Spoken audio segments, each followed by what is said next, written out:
अंजू बहन की बहू सृष्टि बहुत संस्कारी थी। दोनों सास बहू बड़े प्यार से रहती और मिलजुल कर घर का काम करती थी। पर ये बात कईयों को तो अच्छी लगती लेकिन कई लोगों को तो जलन का कारण बन गई थी। एक दिन सृष्टि से मिलने उसकी सहेली घर आती है। अरे सृष्टि, तू तो बड़ी अच्छी लग रही है। यहाँ तो घर का सारा काम करते करते हालत ही खराब हो जाती है। अपने ऊपर ध्यान देने का वक्त ही नहीं मिलता। तू तो बड़ी किस्मत वाली है। सृष्टि इस बात से हमेशा खुश रहती थी कि उसे एक अच्छा ससुराल मिला है। लेकिन एक दिन रंजू बहन की दूर की मौसी उसके साथ रहने आती है। अरे तू क्यों सारा दिन घर का काम करती है?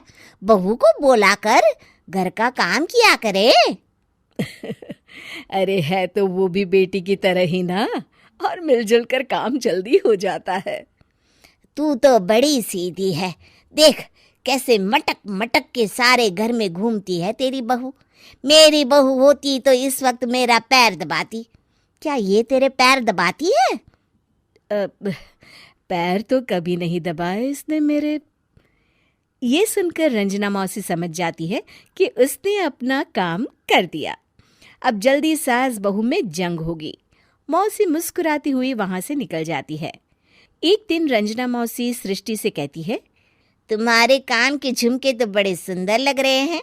जरूर तुम्हारी सास ने दिए होंगे। नहीं नहीं मौसी, मेरी माँ ने दिए हैं। अच्छा, फिर तेरी सास मुझे क्यों कह रही थी कि ये झुमके उसने तुम्हें दिए हैं? उसे झूठ नहीं बोलना चाहिए था। वैसे तुम्हारी सास ये भी कह रही थी कि तुम्हें खाना बनाना नहीं आता, तभी उस बेचारी को सारा दिन तुम्हारे साथ काम करने के लिए किचन में लगना पड़ता है। ऐसी तो कोई बात नहीं है। मुझे खाना बनाना नहीं आता। अरे मैंने तो खुद उन्हें खाना बनाना सिखाया है मौसी। रंजना मौसी वहां से चली जाती हैं। किचन में सृष्टि खाना बना रही होती है कि तभी उसकी सास वहां आ जाती है और वो कहती है, आज मेरे पैर में बहुत दर्द है, खाना तू ही बना ले।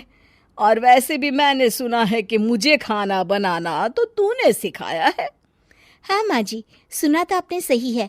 वैसे मैंने भी बहुत कुछ सुना है, लेकिन क्या बोलूं। दोनों सास बहू को झगड़ते देख बाहर खड़ी रंजना मौसी मुस्कुराने लगती है। बड़ी आई थी प्यार से रहने वाली। इन्हें कोई बताए, सास कभी माँ नहीं बन सकती और ना ही कभी बहू बेटी। शाम को रंजना मौसी सृष्टि को बुलाती है। अरे सृष्टि बेटा, जरा एक कप चाय तो दे दे। मौसी, चाय आप माँ जी से ही ले लीजिए। मैं किचन में पैर भी नहीं रखूंगी। वैसे भी मुझे कहाँ आता है चाय बनाना। तभी वहां रंजू आ जाती है। वो सृष्टि की बात सुन लेती है। हाँ हाँ बहू रानी, तुझे तो कुछ नहीं आता। रंजना, तो तू एक काम कर, तू ही चाय बना ले। और हाँ, सृष्टि को भी चाय दे देना। इसे क्या लगता है, ये चाय नहीं बनाएगी तो क्या हम चाय नहीं पिएंगे? अरे हम पिएंगे भी और पिलाएंगे भी। रंजना मौसी थक कर उठती है। ठीक है रे रंजू दीदी, आप जैसा बोले।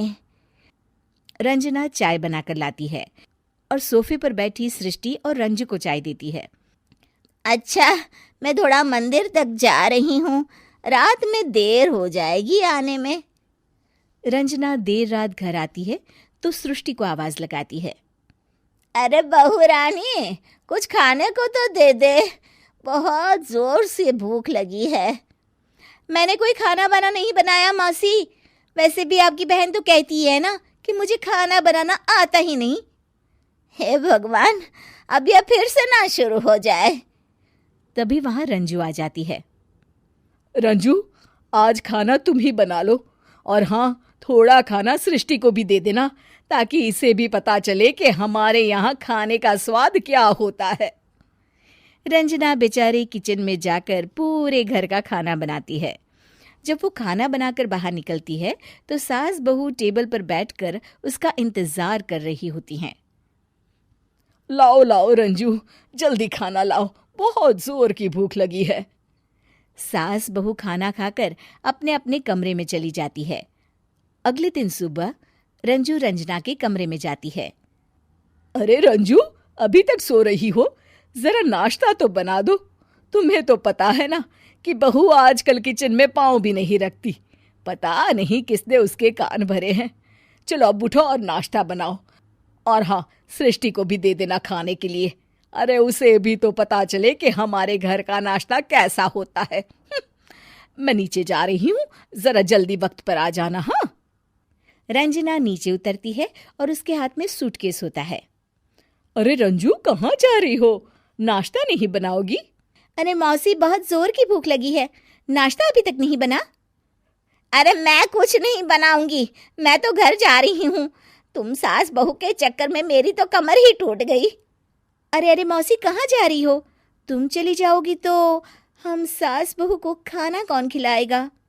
रंजना मौसी भागते हुए कहती है। अरे मेरे बस की नहीं है, मुझे माफ करो। मैंने तो गलती कर दी तुम दोनों के बीच में झगड़ा लगाकर। रंजना मौसी के जाने के बाद रंजू सृष्टि से कहती है। बढ़िया आई थी हमारे बीच लड़ाई लगवाने वाली। अरे कौन कहता है कि सास माँ और बहू बेटी नहीं बन सकती? सही कह रही हैं माँ। अगर ऐसे भड़काने वाले लोगों से दूर रहा जाए तो हर सास माँ और हर बहू बेटी बन सकती है।